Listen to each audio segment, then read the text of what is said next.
Hey everyone, I'm Mia Voss, and I'm doing a follow-up interview with Gary Hirshberg, who is the chairman of Stonyfield Farms. He was one of the keynote speakers at ShiftCon 2014 that just wrapped up recently. Blown away by Gary, so I wanted to follow up and get an interview with him as well, talk about the speech that he gave and what Stonyfield is doing. So welcome, Gary. It's good to see you. Hi, Mia. Great to see you again. Where are you at? I'm in New Hampshire, back in the home front, gearing up for the next round of GMO speeches across the country. Excellent, and you have been on quite a whirlwind tour, which was, of course, finishing with your talk at ShiftCon, which, again, it was just such an eye-opening experience for me. I thought I was really in the know, and then, of course, to sit down and listen to what you had to say on Friday night was amazing. So let me back up a second and find out how you got involved with ShiftCon and became one of the keynote speakers. Yeah, I think Stonyfield has, from the very beginning, even before there was social media, always believed in the power of one.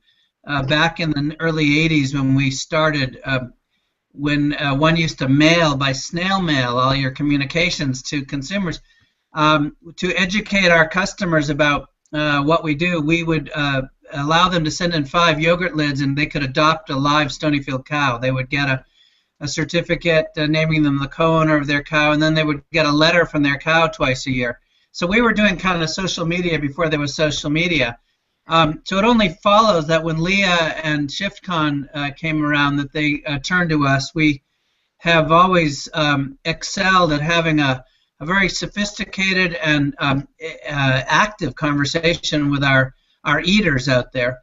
And it's because, again, I deeply believe from the very beginning of our company, and I believe only more so today, that while we as individuals out there as consumers, we often feel like we're the victims of whatever's being sold to us. But actually, I believe we're at the top of that pyramid. I believe that we actually, there are no accidents out there. The size, shape, color, price of any product being sold is no accident. It's a result of millions and billions of dollars of research. So for me, the key is mobilizing our power, collecting our individual power, turning the whole thing around from feeling like we're victims to being the ones who can drive and dictate whether foods are going to be organic or GMO free or local or what have you. So when Leah got in touch, I was perfectly happy to add this to as you say, an already busy national tour. My main focus these days is helping individual consumers understand why we need mandatory labeling of genetically engineered foods. And the ShiftCon audience was perfect for that message. I was saying too, I know it was really nice for all of us to be in an atmosphere where we were being fed well with great products. Usually when people go to conferences, there's some dietary issues. So that was fantastic. And then to be around all these people that were so like-minded, not rabid, but very like-minded. So, and I can see the common theme I saw with the conference was awareness and education and grassroots. Yeah, I think people, I was impressed. I knew this was going to happen because I knew Leah is just so, so smart about this stuff. But I was impressed by how diligent the attendee of facts.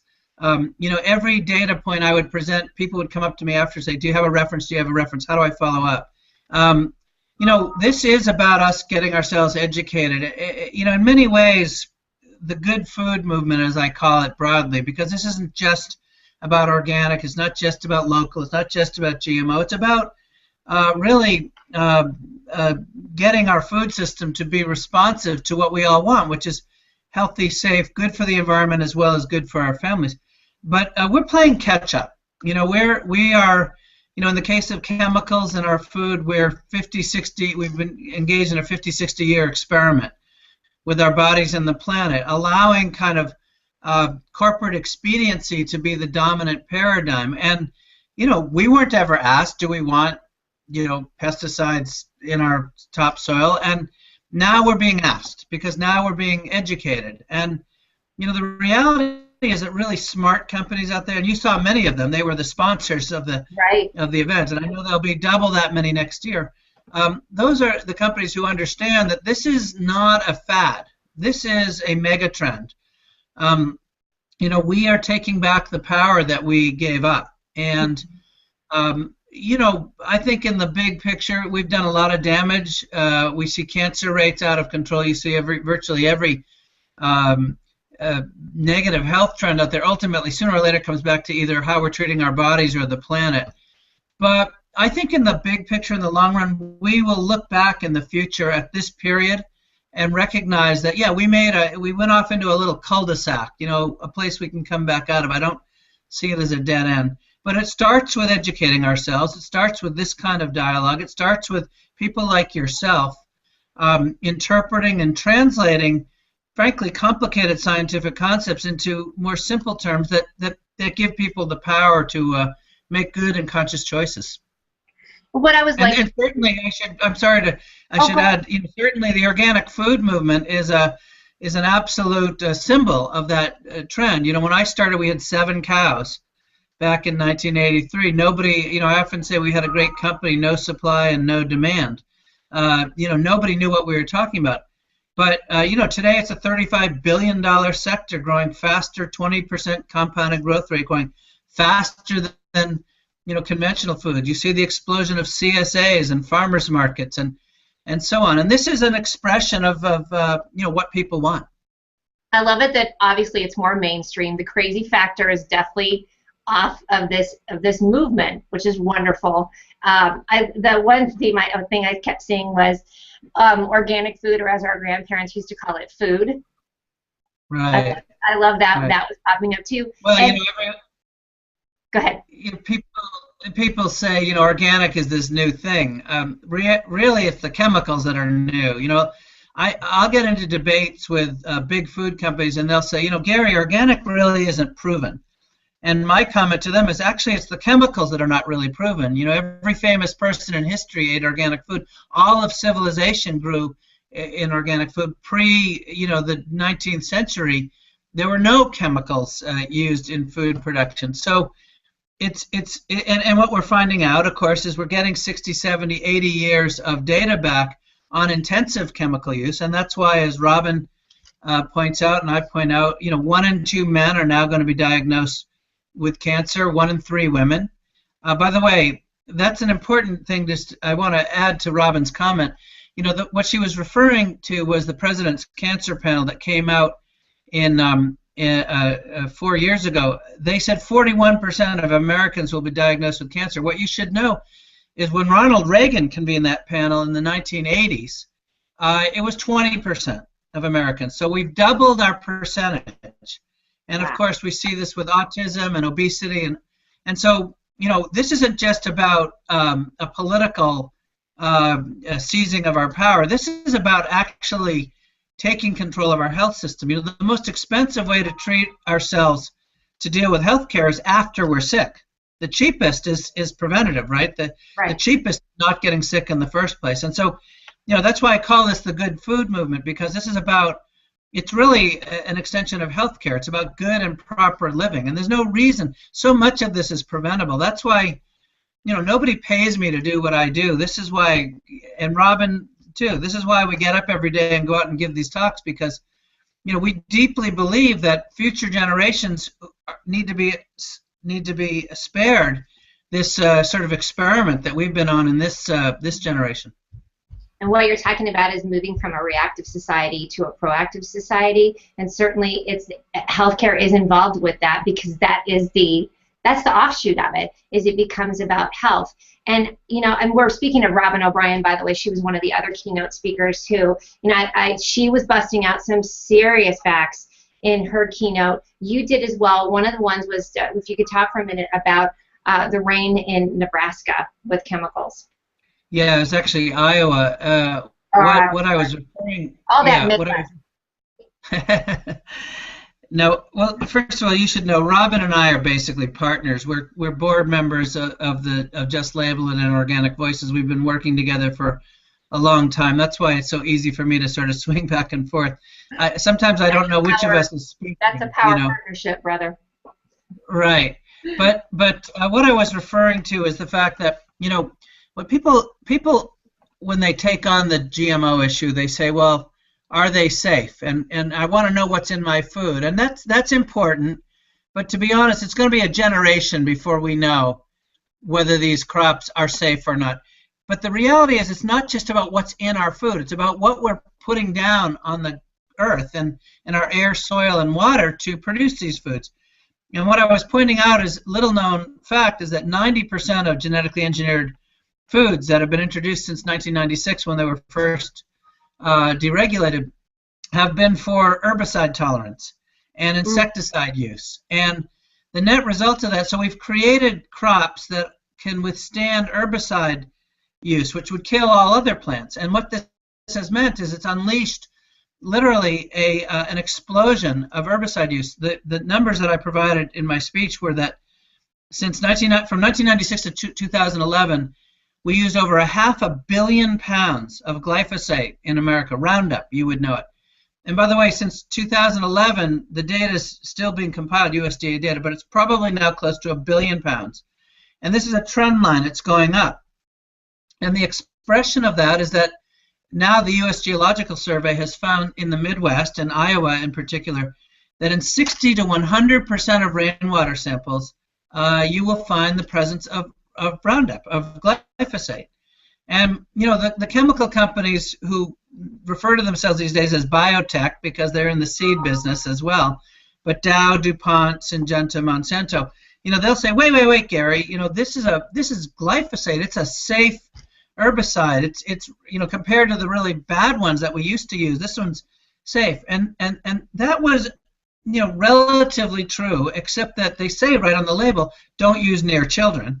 Yeah. And even more to the point, we now have meta-analyses, which I shared with the audience, that show there's an absolute link between glyphosate and Parkinson's disease, brain development, and probably a whole host of other issues that we don't yet know about. There's been published data the last few years that link pesticides to IQ. And the real problem that I was really trying to accentuate is that we don't know what the effects of glyphosate are at these levels that we're now using. We used to use glyphosate pre-season when you put your seeds in the ground to wipe out any weeds. So when the little seedlings made their way up, there was no competition. But now, because the plants withstand herbicide use, we dump, you know, whenever we want. And as I explained in my talk, and this is again not to try to be the most depressing guy you've ever interviewed here, but you know, the problem gets a lot worse. You know, Lily Tomlin says it got a lot worse before it got worse, and that's kind of what's happening here, because now what's happened is the overuse of a formerly effective herbicide has resulted in weeds that are now resistant. They no longer, you know, as I said, when nature's under assault, it doesn't do focus groups, right, to figure out what to do. It just mutates. And these weeds are now glyphosate resistant, which means that these very same chemical companies selling these seeds which enable greater use of their chemicals are now using even stronger chemicals. And now you have something that we used in Vietnam, half of Agent Orange, called 2,4-D, being used across this country. And you can bet it's in the rainwater in the Midwest. And now Dow has introduced a new combination called Enlist Duo, which is a 2,4-D dicamba, which the point is they're very carcinogenic, they're very toxic, you know, they say, well, don't worry, it doesn't drift in the air, it's heavier molecule. Well, with the Environmental Working Group, my organization, Just Label It, figured out that there's over 500 elementary schools within 200 feet of a corn or soy field. And just in case it does drift 1,000 feet, there's 6,000 elementary schools. That means soccer balls, you know, dust in the playground, kids, you know, putting their touching the ground, putting their hands in their mouths. I mean, this is a ridiculous and absurd situation. So this is what I talk about more broadly, why we need to get control of this. The only real answer to this is for consumers to know what we're eating and to be able to choose the foods by having it on our label, so we can allow the marketplace to work. So you and I can walk into Safeway or Vons or Whole Foods, or choose not to go to a supermarket and go to our CSA or farmers market, but to buy foods that do not encourage the greater and greater use of these chemicals. And I really do believe we can turn this around that way. We've just got to allow the marketplace to work, and that's really what labeling's all about. And that's the work that you're doing. Again, it's about the awareness, because I'm sure that the group that you're working with, they had to do a lot of digging to find out those facts. This is not stuff that the common person knows. And to bring it back on to ShiftCon, what was interesting is I interviewed another woman, and she's in this series as well, living in Iowa.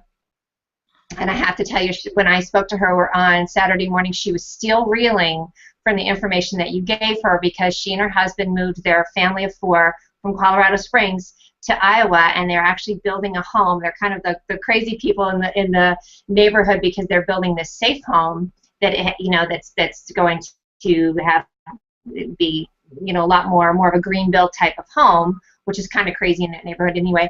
But yet they're surrounded by cornfields. And I'll tell you again, it was interesting to speak with someone who was literally just sitting in that reality of something she absolutely didn't know, and has 4 kids under 10.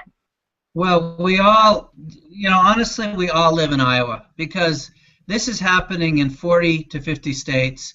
We're all downwind from somewhere. I mean, believe me, Iowa doesn't have an exclusive on the use of Roundup. In California, from California to New England, it's being used. Super weeds, these herbicide-tolerant weeds, are endemic across the entire southeast. So, this woman, who I'm sympathetic with, is hardly alone.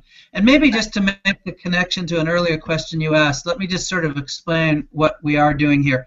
So I obviously grew Stonyfield for 28 years, and we proudly support ShiftCon and all kinds of other conferences. I'll be at the Ideas Week in Chicago next week, speaking about the same thing. But I recognize that after building a $400 million company and being a part of this growing industry, it wasn't enough to just grow great companies, because the woman you just talked about, and you and me and our children and our children's children, need us to get organized politically. And so that's why I formed and invited Robin and some other amazing people to join me in the board of this organization called Organic Voices, which has the Just Label It campaign. And that's really, I shifted from running my company to doing this full time, getting out and helping to educate ourselves. To be very blunt about it, we have lots of data. As you said, we've done the research. We have a panel of incredible scientists who are behind us. We're gathering it. But we are useless without folks like you and without ShiftCon, because we don't have the dollars to buy massive amounts of advertising. We're not taking out full-page ads in the New York Times, as Monsanto and Dow and the others do. And by the way, it makes it hard to get editorials in those papers, because the line gets crossed between publishing and editorial, even though we have absolutely eye-opening, riveting, compelling data that ought to be in op-eds, and believe me, I've submitted plenty. So we need social media. We need this kind of grassroots engagement. This is how I built my company, one spoonful at a time, and I think this is how we're going to build the movement that retakes our country. And one adopted cow at a time. I love that. I want to adopt a cow, and then I want a selfie with it. So remind me. I want to get a Stonyfield cow. And I'll tell you that. And to go, the other thing I loved about ShiftCon, so you and Robin covered the food element, and then of course a lot of the sponsors and the people that were involved were also about products as well. So I wrote it down, on, in, and around. Yeah. So what we put on our bodies, we'll put in our bodies, what's around us in our environment. There's a lot of different elements to it. That's right. And just to be really blunt with your followers, your viewers, I'm obviously very active politically. I'm in New Hampshire. The presidential campaign has already begun. I'm involved in races all over the country, and I think it's incredibly important that we be politically active. But we need to remember that while we vote at the polls once every 2 or 4 years, we vote every single time we shop. The act of purchasing, of running an item past a scanner, is a vote. And believe me, I know this from having grown my own company. Corporate America spends billions to tally those votes. So we just have to, follow that adage I said, that, anyone who thinks they're too small to make a difference has never been in bed with a mosquito, right? We have to be mosquitoes. We have to buzz and bite and buy and purchase. And even if we don't can't buy everything organic. Buy a few things, but more importantly, communicate to your whoever it is, your store, your supermarket, your school. That's what you want, because the more they hear and understand that's what they're going to need to provide to keep you happy as a customer, that's what's going to come to be. That's how we're going to push back and get glyphosate out of the rainwater in the Midwest. It's definitely about empowerment, which is good and bad on both, because it's like you can make a choice and then you can make a choice. So when you decide that, it really is. It's like, okay, you can make it. You make a difference. So you do have to make a choice. And I thought a lot about it since I've been home. It's been great to have all of the fun swag, just all these great products that I can try out, but it's also made me acutely aware of some of the crud that I got going on in my house. So there's a little bit of a double-edged sword to it. It's a bit uncomfortable to become that aware. I believe it was Robin that said of like, I didn't make this choice to become this advocate until I think she was saying like sitting in the hospital when she saw the Fruit Loops and the Jello served up for her sick son. I was like, what is this? So that was her shift movement as well. So when I first began, I used to go out with some cancer statistics. This is back in the 1980s. Mm-hmm. And at that time, it was something like 1 in 10 of us would get cancer. Now, again, it's, 1 in 2 or 1 in 3. Mm-hmm. That's what has happened in one generation. And, every one of us has had that moment that Robin has had. For me, it's 4 or 5 friends who I've lost now to one form of cancer or another, and many more who have it. It's a wife who has had breast cancer twice. It's awareness that particularly farm families are especially vulnerable, and kids growing up on farms. But, you stand in front of an audience and ask how many people know someone with cancer, every hand is going to go up now. That was not the case when I started in business. And so that's why it's this isn't just a kind of a long-term, thing that is needed. There's some urgency here. We need to exercise those votes, and I'm the first to accept, and I'm the first to get that. Organic is more expensive, and that means it's not that easy for folks to get this. But yet now that's why I've been pushing to see, organic in Walmart and Target and places like that, and pushing farmers markets and pushing CSAs, because the more we ask, the more it's going to be available. The more available it is, the less expensive it's going to be. Not that cheap food is the goal, because cheap food is not cheap, right? We pay for it sooner or later. We pay for it in our health care, but at least we can bring the premium, the gap between organic, down a little bit, and that will come from volume, from more people asking and buying. I did notice that too. I felt like a lot of people were saying that of making their companies were really working on the accessibility of it, the Costco, the Walmart, and the regular drugstores. I think it used to maybe seem like it was not good for you to be in bed with, so to speak, these companies, but it's like, why not make it more accessible? That's where a lot of the mainstream buyers go. It's easy to go to, so make it more of an easier process. So I was really encouraged to see that with a lot of the presentations and speakers, that they're working towards that as well. It's a pretty tough gap to cover, though, right? Yeah, well, look, there wasn't even a Whole Foods when I first started. Right. And so we are grateful to the heroism of Whole Foods and the whole natural products industry for giving us a chance. But, these companies are competing with Walmarts and Targets and Safeways and Kroger's. So don't give up on them either. They're doing their part. But you're right. When we first launched at Walmart, honestly, you would have thought I was public enemy number 1 in the organic movement. I got attacked personally. He's selling out. He's selling to Walmart. But if your viewers or you have seen a movie, Food Inc., you'll see in the film I'm shown taking Walmart on a tour of an organic farm. That really happened. It wasn't staged, and the filmmakers came along, because I so believe that the reality is organic is not food for the elite. Organic should be food for everybody, and unfortunately, whether we like it or not, a huge portion of our populace is lucky if they have a Walmart where they can buy it. Many live in food deserts where there's no place they can buy food, and the reality is anywhere food is sold, it should be organic. That's, again, only going to be a result of you and me and everybody who's viewing this and your work, saying, yeah, you know what, I'm going to do that. Again, on a very practical level, you don't have to buy everything organic. If you go to EWG, Environmental Working Group's website, you'll see, for example, the top 10 fruits and vegetables to avoid if you cannot buy organic. The ones that use the most pesticides. And I can just tell you, strawberries and peaches are at the top of the list.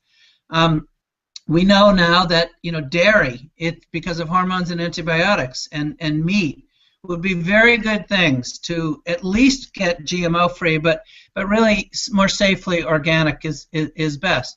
But should every last thing in your refrigerator look like mine and be 100% organic? Yes, if you can afford it, but we understand it's the step of 1,000 miles begins, it's with one step, right? The journey of 1,000 miles begins with one step, and we have a wonderful food co-op in my town here in Concord, and I can tell you it's too small a town for a Whole Foods, and but this place, I think probably 50% of it is local and organic. So this is the food is out there. You have to work a little harder. There's a lot you can get online. One of our sponsors at the show, at the conference, was Orgain, this organic protein drink, especially for picky eaters, by the way.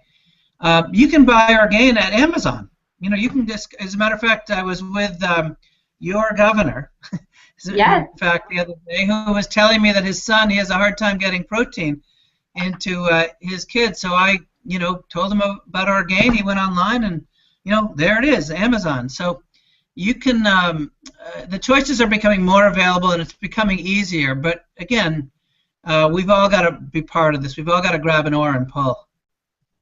And thanks for the reminder on that too. I think that I was going to ask you for some practical calls to action, and I love that because it really is that, like you said, the journey of 1,000 miles is the first step, and that is in just making choices. Because I think for a lot of us too, just changing everything over at once really is a setup for failure, because you're going to get overwhelmed, right?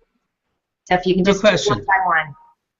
No question, no question. I mean, again, I would say there's two practical places to go. One is, like I said, Environmental Working Group, ewg.org.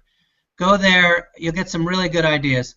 The other is go to justlabelit.org and add your name to our petition, because that's how we're building our political power. We have 1.4 million people have signed a petition with the federal government, with the FDA demanding labeling.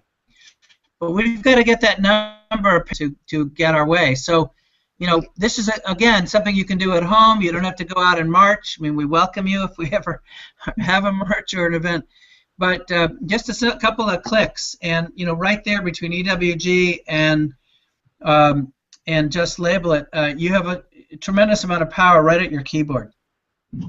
I want to shout out Natural Grocers was also at the conference too. They're doing some big work as well. So absolutely. But I'm going to put all of that into the links here for the show. Just Label It, and then EWG you said as well, right? Yes, please. Yeah. Yes, I love it. Listen, I want to talk about you for a second. So I'm reading up about you, and I see that President Obama appointed you to serve on the advisory committee. You're on several corporate and nonprofit boards, and all I can think was, gosh, I wish Gary would do something with his life, because you just have done so many cool things. I love what you're up to. I was so pleased to meet you, and so I want to thank you for all the great work that you're doing. I know it's a long road, and I love that you partnered with Robin as well. Yeah. Yeah, you will see a lot more mischief from her and me coming up. But listen, Mia, thank you. Thanks for your interest, and thanks to all your viewers for taking the time to get educated. That is how we seize our power. That's how we retake the country. One by one. One by one. Thank you so much. Everybody, please go and should we subscribe at Stonyfield? Would that be a good call to action for you? Yeah, if you go to stonyfield.com or on Facebook, join us. By the way, you can adopt a cow. Anybody can. But I would say that Stonyfield.com, EWG.org, and Just Label It would be really important places for people to plug in. Everybody get empowered, take some action. I'm Mia Voss. This is Gary Hirshberg with Stonyfield Farms. Thank you so much for being with us today. Pleasure, Mia. Talk to you Thank, soon. thank Bye-bye. you. Your talk at ShiftCon, which again, it was just such an eye-opening experience for me. I thought I was really in the know, and then of course to sit down and listen to what you had to say on Friday night was amazing. So let me back up a second and find out how you got involved with ShiftCon and became one of the keynote speakers. Yeah, I think Stonyfield has from the very beginning, even before there was social media, always believed in the power of one. Back in the early 80s when we started, when one used to mail by snail mail all your communications to consumers, to educate our customers about what we do, we would allow them to send in 5 yogurt lids and they could adopt a live stone.